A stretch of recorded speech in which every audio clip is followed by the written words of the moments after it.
తాకట్లో ఉన్న మీ బంగారాన్ని విడిపించి ఆ రోజు ఆన్లైన్ రేటుకి కొంటాం. Sharma gold company. Hi hello, welcome to Suman TV. నేను మీ రోషన్.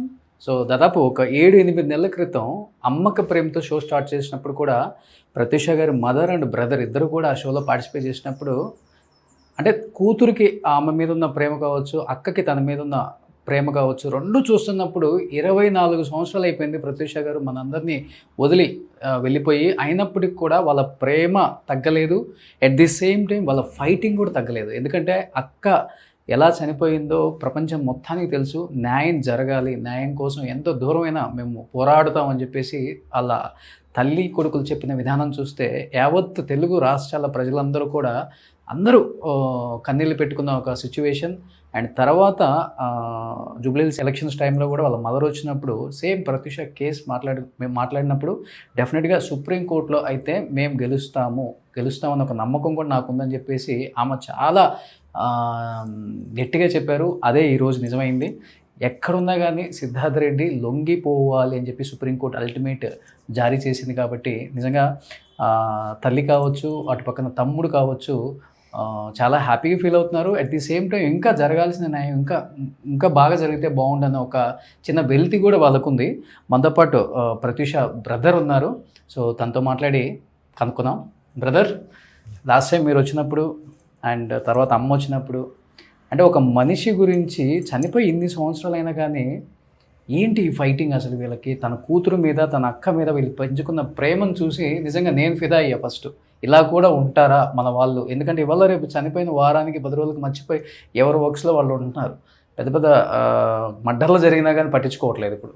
అలాంటిది ఏంటి ప్రత్యూష అక్క మీద అసలు ఫస్ట్ ఏంటి మీకు అంత ప్రేమ, అభిమానం? ఎందువల్ల అసలు ఎలా స్టార్ట్ అయింది? అండ్ మీతో ఎలా ఉండేది బాండింగ్ అసలుకి?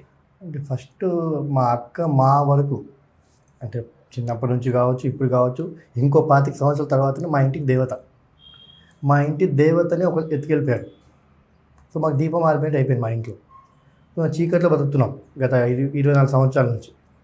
సో ఎప్పుడైనా మా అక్క మాకు గుర్తుంటే ఉంటుంది, ఇంకా ఫైట్ చేస్తాం. యాక్చువల్లీ ఇప్పుడు వచ్చిన సుప్రీంకోర్టు దాంట్లో కూడా వచ్చింది, we have to obey. Supreme court highest court అది ఇండియాలో, వీ హ్యావ్ టు ఒబే. కానీ ఇక్కడ వచ్చిన డిస్సాటిస్ఫాక్షన్ ఉంది మాకు. మేము మా మదర్ 2011లో హైకోర్టులో వచ్చింది జడ్జిమెంట్. సో 15 ఇయర్స్ అయినా, ఆల్మోస్ట్ 14-15 ఇయర్స్ నుంచి ఫైట్ చేస్తున్నాం సుప్రీంకోర్టు. అదే జడ్జిమెంట్ మళ్ళీ వచ్చింది.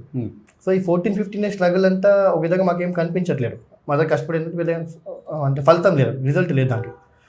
సో పెద్దగా హ్యాపీ అయితే లేము యాక్చువల్గా ఫ్రాంక్ చెప్పాలంటే. బట్ అల్టిమేట్ కోర్ట్ డిసిషన్ కాబట్టి అలా ఉంది. ఇక అక్కతో బాండింగ్ అంటారా, ఏమని పిలుస్తారు అక్క? మేము తమ్ముడు అంటారా? అక్కడ చందు అని పిలుస్తాం. చందు అని. ఫుల్ నేమ్ కృష్ణచంద్ర కదా? కృష్ణచంద్ర. అక్క నన్ను చందు అని పిలుస్తుంది. అంటే చిన్నప్పుడు ఫాదర్ చనిపోయాడు. సో అప్పుడు ఇంటి బాధ్యతని ఆబ్వియస్లీ అమ్మకు వచ్చేస్తాయి. సో అప్పుడు ఫాదర్ పొజిషన్లోకి మదర్ వచ్చింది, మదర్ పొజిషన్లోకి మా అక్క వచ్చింది నా జీవితంలో. ఓకే. సో నాకు అక్క కంటే అమ్మలాగా ఉండేది మా అక్క నాతో. అంటే నాకు ఏది కావాలన్నా, చివరికి నాకు ₹1 చాక్లెట్ కావాలన్నా మా అక్కని అడిగేవాడిని. మా అమ్మని అడగకపోతుంది. మా అక్క నేను తీసుకొస్తాను, నువ్వు బయటికి నేను తీసుకొస్తాను. ఓకే. ఎక్కడికి అంటే కొడుకుని చూసుకునేది. సడన్గా అలా వెళ్ళిపోయేసరికి మాకు వెళితే ఉండిపోయింది జీవితంలో. ఓకే. కానీ అక్క చనిపోయినప్పుడు మీ ఏజ్ ఎంత ఉంటుంది? అప్పుడు నేను స్కూల్లో ఉన్నాను, చాలా యంగ్ ఏజ్, చాలా స్కూలింగ్లో ఉన్నాను. ఒక 10 వరకు ఉంటాను. 9 ఏజ్, 9-10 వరకు ఉంటాను. ఓకే. సో అప్పుడు చాలా యంగ్ ఏజ్ నేను. సో ఎక్కడో బాధ అవుతుండే, అంటే ఫస్ట్ షాక్ ఉండేది. అక్క చనిపోవడం ఏంటి అని ఒక చిన్న షాక్. అంటే ఫాదర్ చనిపోతే సెట్ బ్యాక్ నా లైఫ్లో. మళ్ళీ అక్క చనిపోవడం ఏంటి అదేదో బ్యూటిపాలకి వెళ్ళి వస్తా అని చెప్పారు, ఏం మాట్లాడుతున్నారు వీళ్ళని ఒక షాక్. మదర్ కూడా నమ్మలేదు, నీవు నమ్మలేదు. అలా మాకు అక్క చనిపోయిన సింక్ అవ్వడానికి మాకు 48 అవర్స్ పట్టింది. ఓకే. చనిపోయిందా నిజంగా, వెళ్ళిపోయిందా మా లైఫ్లో నుంచి, ఒక 48 అవర్స్ టైం పట్టింది. తెలియని ఏజ్ మీకు కూడా? తెలియని ఏజ్ అంటే లేదేంటి ఇప్పుడే వెళ్ళింది కదా, వచ్చేస్తారు గంటలు అంటుండే మాకు. సో ఆ షాక్లో బయటపడడానికి మాకు చాలా టైం పట్టింది. టు బి ఫ్రాంక్ ఇంకా మేము ఆ షాక్లో ఉన్నాం. ఓకే. అండ్ ఏదో అంటే coincidence correct next Tuesday February 24th అక్క చనిపోయి 24 ఇయర్స్ అవుతుంది ఎగ్జాక్ట్గా. మేము షాక్ అయింది. రాత్రి జడ్జిమెంట్ వస్తుంది అని చెప్పగానే లాయర్. ఓకే. అదేదో కరెక్ట్ టైం చూసుకుంటూ వచ్చేసింది కదా. కానీ అమ్మ ఎప్పుడు చెప్పారు, లాస్ట్ షోలో కూడా చెప్పారు, చనిపోయిన తర్వాత ఎవరైనా కానీ సెటిల్మెంట్కి వెళ్ళిపోతారు. సరే, చనిపోయింది, ఇంకా జరిగిపోయింది, ఇంక వెనక్కి వచ్చేది కాదు కాబట్టి. ఎందుకంటే మీరు కూడా మిడిల్ క్లాస్ ఫ్యామిలీ, మీరు కూడా అంత గొప్పగా పాపం నాన్న లేరు, అమ్మ గవర్నమెంట్ జాబ్ చేసుకుంటూ పోషించారు. అమ్మ ఇంటర్వ్యూలో చెప్పింది నాకు బాగా గుర్తుంది, వాడు ఇప్పటికి కూడా ఎంత కష్టపడి వచ్చారో నాకు చెప్పారు. కాబట్టి ఎవరైనా కానీ ఇదిగో ఇన్ని లక్షలు ఇన్ని కోట్లు తీసుకుంటే హ్యాపీగా ఉండొచ్చు, మంచి లగ్జరీ లైఫ్ అనుభవించవచ్చు, బాబుకు మంచి లైఫ్ ఇవ్వచ్చు అనుకోవచ్చు ఏ తల్లైనా కానీ అమ్మ దేనికి వెనకాడలేదు. డబ్బు అక్కర్లేదు, మాకు కావాల్సింది కేవలం మా పాపకు న్యాయం జరగాలి అని చెప్పి. కానీ చాలా థ్రెటనింగ్ కాల్స్ కూడా వచ్చాయి, మిమ్మల్ని చంపేస్తానని, అమ్మని చంపేస్తానని చెప్పారు కదా. అది ఎన్ని ఇయర్స్ వరకు ఆ ఫైటింగ్ ఉంది మీ మీద? వాళ్ళు చంపేస్తాము డెఫినెట్గా, మీరు ప్రూఫ్స్ కోసం అన్ని హాస్పిటల్స్ అందరిని సేకరించి మీరు కోర్టు చుట్టూ తిరుగుతున్నారు. అప్పుడు ఏమనిపించింది అసలుకి యాజ్ ఎ సన్? ఒక్క సన్నంగా మీరు ఒక్కళ్ళే మిగిలిన్నారు ఆమెకు కూడా. చెప్పాగా అంటే సెటిల్మెంట్ అన్నీ అన్నారు కదా, అవన్నీ యాక్చువల్లీ మాకు అదే నచ్చారు మాకు. అంటే ఎట్లా చెప్పంటే చెప్పా, ఇంటి దేవత, దేవుడు, ఏదో నమ్ముకున్నా దేవుని నమ్ముకునే కదా. దేవుడు, ఆ దేవుని నమ్ముకునే పరిస్థితులు లేవు మేము. ఏమైనా చేస్తాం, అమ్మ ఉంది, నేను కష్టపడి సంపాదించుకున్నాను. ఇస్తారని వచ్చారు కదా, సెటిల్మెంట్కి వచ్చారు. సెటిల్మెంట్కి ఏం రాలేదు. అంటే చెప్తున్నాను, అలా ఏమైనా ఉద్దేశం వాళ్ళకు ఉన్నా కూడా మా ఫైట్కి చూసి వాళ్ళు వెనక్కి వెళ్ళిపోయి ఉండొచ్చు. ఓకే, మేము ఇచ్చిన స్ట్రాంగ్ ఫైట్కి వెనక్కి వెళ్ళిపోయి ఉండొచ్చు. వాళ్ళు అడిగే ధైర్యం కూడా చేయలేరు. వాళ్ళు ఓన్లీ బెదిరించారు. బెదిరింపులు వచ్చాయి. మా మదర్ కూడా చెప్తున్నా, బెదిరింపులు వచ్చాయి. అంటే ఎవరైనా ఆమె ఫస్ట్ థింగ్ ఏం చేస్తారు, భయపెడతారు. అమ్మ జాగ్రత్త, బిడ్డ పోయింది, కొడుకున్నాడు చూసుకోవాలి, ఈ టైప్లో చెప్తారు. ఎవరైనా అంటే వాళ్ళు మనకి స్వీట్ వార్నింగ్ ఇస్తున్నారా, హార్డ్ వార్నింగ్ ఇస్తున్నారా తెలియదు, కానీ వార్నింగ్ అయితే ఇచ్చారు. ఓకే, జాగ్రత్త అమ్మ, మేము అక్కడిక్కడ తిరుగుతున్నాం, ఈ పిఎస్ అని, ఆ పొలిటికల్ అని, ఈ హాస్పిటల్ అని తిరుగుతున్న ఎవిడెన్స్ కోసము, మళ్ళీ చూసుకో, మరి నేను ఒక్కడే కొడుకున్నాడు, చిన్న అబ్బాయి, మళ్ళీ నీకు దిక్కు కూడా ఉండరు, భర్త కూడా లేడు అని అమ్మని ఎమోషనల్లీ బెదిరించారు. ఎమోషనల్ బ్లాక్మెయిల్ చేస్తారు. ఎమోషనల్ బ్లాక్మెయిల్ బాగా చేస్తారు. కానీ అమ్మ బెదరలేదు, ఎక్కడ బెదరలేదు. ఏమున్నా ఏమవుతుంది, ఇద్దరిని పోగొట్టుకున్నాను, ఇంకో ఇద్దరు ఉన్నాం, ఎప్పటికైనా జరిగేది. కానీ అట్లీస్ట్ నా బిడ్డ ఎలా చనిపోయి నాకు తెలియాలి కదా, ఎలా పుట్టిందో నాకు తెలుసు, ఎలా చనిపోయినా తెలియాలి కదా, నా కళ్ళ ముందు చనిపోయింది. సో తెలియాలనే ఫైట్తోనే చాలా స్ట్రాంగ్ ఫైట్ ఇచ్చారు. ఓకే, వెళ్ళారు హాస్పిటల్ మీరు? అక్క చనిపోయినప్పుడు రానిచ్చారా దగ్గరికి, బాడీ దగ్గరికి? లేదు, రానిలేదు. అంటే నాకు బాగా ఇప్పటికీ బాగా ఆ ఒక్క సీన్ నాకు బాగా గుర్తు. ఏంటంటే నేను ఇక్కడ ఉన్నాను, అమ్మ పక్కన అమ్మ చేయబట్టుకున్నాను. జస్ట్ 100 మీటర్స్ దూరం చూసాను మా అక్క లాస్ట్. 100 మీటర్స్ ఇప్పుడు స్ట్రెచర్ పైన పడుకున్నారు హాస్పిటల్ లోపల, ఐసీయూ లోపల. చనిపోయిందో కూడా తెలియదు మాకు. అక్క పడుకొని ఉన్నారు, ఒక గ్రీన్ కలర్ ఏదో కప్పారు బెడ్షీట్, మాస్క్ పెట్టారు, ఆక్సిజన్ మాస్క్ పెట్టారు. ఇక చూసుకున్న అమ్మ మీ అమ్మాయిని మా మదర్కి చెప్పాను. నేను అలా పొంగి చూసాను అంతే. అది లాస్ట్ నేను చూసి అంతే. ఓకే, దాని తర్వాత నేను మా అక్కని చూసి డైరెక్ట్గా డెడ్ బాడీ ఇంటికి తీసుకురావడం, డైరెక్ట్ పోస్ట్ మార్టం అంటే అదే చూస్తుంది. అది అలేవో డెడ్డో మాకు తెలియదు యాక్చువల్గా. మేము చూసిన టైంకి 23rd midnight. Okay, midnight 2 o'clock అలేవో డెడ్డో తెలియదు, చూపించారు అంతే. అది కూడా మా అమ్మ బాగా ఫోర్స్ చేయడం వల్ల. అంటే ఎలాంటి కండిషన్లో ఉన్నారు అప్పుడు ఆమె? జస్ట్ అలా స్ట్రెచ్ మీద పడుకున్నారు, ఆక్సిజన్ మాస్క్ పెట్టారు. ఏమైందంటే కొన్ని అనస్థీషియా ఇచ్చాం, పడుకున్నది అన్నారు. అంతే. ఓకే, ఇంకా డాక్టర్ని నమ్ముతాం కదా, సింపుల్. ఆ టైంలో మనకి ఏం తెలియదు అసలు ఈ ప్రపంచం. మొదటి గవర్నమెంట్ జాబ్, మేము స్కూల్ పిల్లలు, మిడిల్ క్లాస్ జీవితం, ఇవాళ జీవితం గడిపా. సడన్గా ఈ పోలీసు, హాస్పిటల్ ఇవన్నీ అనేసరికి మాకు అర్థం కాలేదు. కానీ ఇంత 24 years ఇంత పెద్ద పోరాటంలో మీ వెనకుండి మేము ఉన్నాం, నో ప్రాబ్లం, ఏదైతే అదైంది, సపోర్ట్ చేస్తాం, ఫైనాన్షియల్గా కాకపోయినా కానీ మనకు కావాల్సింది ఏంటంటే మోరల్ సపోర్ట్. అది చాలా ఇంపార్టెంట్ ఒక మనిషికి, ముఖ్యంగా ఒక ఇండిపెండెంట్ ఉమెన్కి చాలా చాలా కష్టం అది. లేకపోతే ఎవరు మోరల్ సపోర్ట్ అంటే ఉన్నారు, మరి పెద్ద వాళ్ళు ఉన్నారు నేను చెప్పను, ఉన్నారు ఫ్యామిలీ ఫ్రెండ్స్ ఉన్నారు, కొంతమంది రిలేటివ్స్ లాగా ఉన్నారు. కొట్లాడండి, తప్పు లేదు. మీరు బాగా కొట్లాడుతున్నారు అంటే ఒక షేప్ తీసుకొచ్చారు కేసుని, భయపడకుండా, ఎక్కడ ఎవరేం బెదిరించినా భయపడకుండా ఉన్నారు. అలాగే కొట్లాడండి, ముందుకెళ్ళండి. అలా అంటే మోరల్ సపోర్ట్ ఇచ్చారు, ఫైనాన్షియల్ సపోర్ట్ ఇవ్వలేరు, వెంట ఎవరు రాలేరు. నేను మా అమ్మాయి తిరిగాం అంతే. మోరల్ సపోర్ట్ ఇంటికి వచ్చి పలకరించడం, కాల్స్ చేసి చెప్పడం తప్ప. పిఎస్కి వెళ్తాం, నేను మా అమ్మాయి వెళ్ళాం. కోర్టుకి వెళ్తాం, నేను మా అమ్మాయి వెళ్ళాం. హాస్పిటల్ ఎవిడెన్స్ కోసం ఎక్కడైనా ఈ సిడిఎఫ్కి కానీ, ఫోరెన్సిక్ ల్యాబ్కి కానీ, అప్పుడు నేను చిన్నగా ఉన్నప్పుడు 5th class 6th class ఉన్నప్పుడు అమ్మాయిని వెంట వెళ్ళాను. ఆటో పెట్టుకుని ఆటోలో వెళ్ళిపోయాను అంతే తప్ప స్పెసిఫిక్గా మా వెంట మూడో వ్యక్తి అంటే పెద్దగా ఏం రాలేదు ఎవరు. ఓకే, చెప్పాలంటే హైదరాబాద్లో సొంత ఇల్లు కూడా లేదు లేదు కదా. అక్కడ ఉంటే ఒక స్టార్ హీరోయిన్ అయిపోయేవాళ్ళు ఆమె. అసలు అంటే ఒక అమ్మని తమ్ముడిని ఎలా చూసుకోవాలో అన్ని డిజైన్ చేసుకున్నారు ఆమె. చెప్పాలంటే 1 by 1 సమకూర్చుకుంటూ వస్తున్నారు. కరెక్ట్ టైంలో కరెక్ట్గా అంటారు మొత్తం అంతా ఒక చెట్టు వచ్చేసి పండ్లు తీసుకునే టైంకి పడిపోయింది అంటారు కదా, అట్లా చెట్టు మొత్తం పడిపోయింది. కరెక్ట్ ఆ పండు ఇక చేతికి అందుతుంది అనే టైంలో చెట్టు పడిపోయింది. అదే మాకు జరిగింది. కానీ 24 సంవత్సరాలలో సంపాదించింది మొత్తం కోట్లకే పెట్టుంటారు కదా. బాగా పెట్టాం, చాలా పెట్టాం, చాలా వరకు. కోర్టు ఫీజు మీకు తెలియంది కాదు, అడ్వకేట్ ఫీజు తెలియదు కాదు, అన్నీ తిరగడానికి కోర్టుకి ఫీజుకి చాలా జరిగాయి, చాలా అయ్యాయి. కానీ మాకు రీసెంట్గా మాకు ఒక చిన్న మాకు అంటే ఎక్కడో ఇక మా పోరాటానికి దేవుడు మా అక్క కూడా హెల్ప్ చేసినవి అనిపించింది. ఇప్పుడు సుప్రీంకోర్టు మాకు అడ్వకేట్ ఉన్నారు గిరీష్ కుమార్ అని, ఇది మలయాళీ, కేరళ స్టేట్ అతను మా దగ్గర ₹1 కూడా తీసుకోలేదు. అని మా కేసు మొత్తం స్టడీ చేసి పొజిషన్ తెలిసి మా పొజిషన్ కేసు మొత్తం స్టడీ చేశాడు, హైకోర్టు ఆర్డర్ స్టడీ చేసి అది చాలా అన్యాయం జరిగిందమ్మా మీకు. అసలు ఎవరెవరో ఎస్కేప్ అయిపోయారు. నేను తర్వాత గూగుల్ చూశాను, తెలిసిన తెలుగు ఫ్రెండ్స్ని కాంటాక్ట్ అయ్యాను, చాలా చెప్పాను మీ కేసు గురించి.